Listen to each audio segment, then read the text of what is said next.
Kansas City's ambulance service is missing the mark in the Northland. It's a lag in response times that has neighbors and city leaders demanding improvement. Lisa Benson is live with the story. Well, Lindsay, when you call 911 in Kansas City, an ambulance should get to you in 9 minutes or less, but that is not happening in the Northland. Now, right now, a committee on emergency services is meeting here at City Hall to discuss that problem. You may recall the ambulance service merged with the fire department about 4 months ago. Since then, ambulance response times in the Northland have fell behind.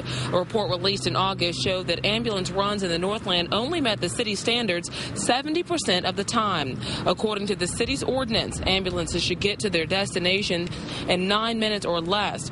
Kansas City Fire Chief Smokey Dyer says the expectations are outdated. I would say that it's 30 years old, and what we're trying to do is build a system for the future.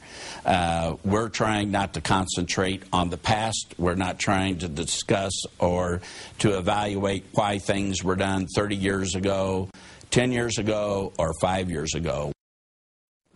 Now, Dyer says the 9-minute response time in the Northland is unattainable, and in our later newscast, you'll find out the committee's response to his findings. Reporting live downtown, Lisa Benson, NBC Action News.